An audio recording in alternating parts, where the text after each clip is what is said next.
Welcome to my YouTube channel. So today I'm going to teach you about for loops in Python, and this is course 8. So let's get start our video.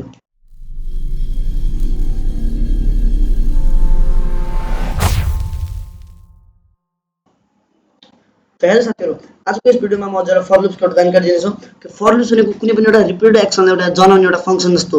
जस्तै हामीलाई print 1 देखि 10 गर्नु पर्यो हामी गर्छौं print 1 print 2 print 3 तर for loops को हेल्पले हामी within a minute lace time र लेस इफोर्टमा पनि गर्न सक्छौं जस्तै म हजुरलाई 100 सम्म गरेर देखाउँछु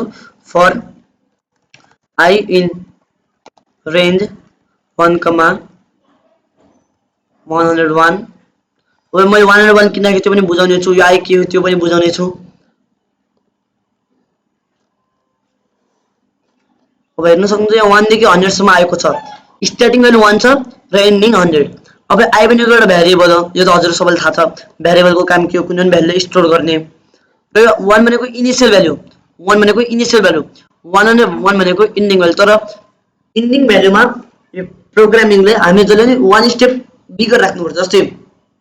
हामीले चाहिने 100 सम्म भने हामी 101 राख्छौं यसले चाहिने के गरेर दिन्छ n 1 दिन्छ n भनेको हामीले राखेको कुनै पनि भ्यालु हो हजुरले बुझ्नु भएको लागि मैले 101 किन राखे यदि मैले 100 राख्छु भने मलाई 99 सम्म मात्र आउँछ हेर्न सक्नुहुन्छ 99 सम्म आयो अब यो चाहिँ नि स्ट्रिङ सँग कसरी ओभर इटरेट गर्छ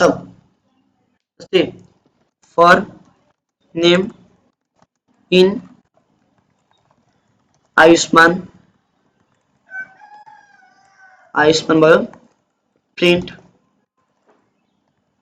नेम भयो भने आयुष्मान सिंगल लेटर आएको छ तर यदि मैले अब for loops को युज नगर्ने भने मैले के गर्नुपर्छ यसमा print A print capital A print small A print Y print U print S यसरी पुरै नाम लेख्नु तर for को हेल्पले हामीले छिटो न छिटो गरौँ यसरी चाहिँ हामी अब यसले चाहिँ स्पेसले पनि दिन्छ जस्तो मैले दुई नामको बीचमा स्पेस दिएको छु त्यसरी यसले स्पेस पनि दिन्छ अब हजुर चाहिँ आफ्नो आईडीई मा जस्तै पाइथन को आईडीई मा हजुरले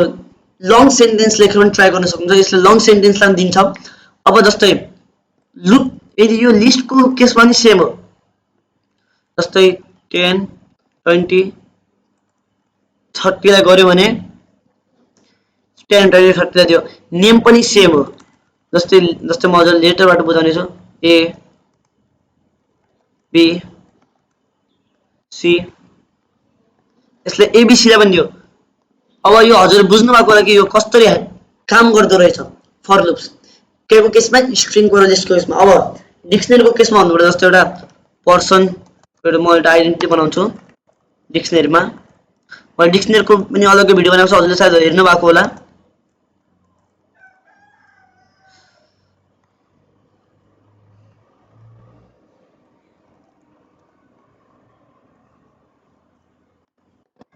अब यता चाहिँ डबल भएको छ अब नेम आयुष्मान खुल्ला एज 15 एज मा एपोस्ट्रोफ लाग्दैन हजुरलाई भनिसकेको थिए अब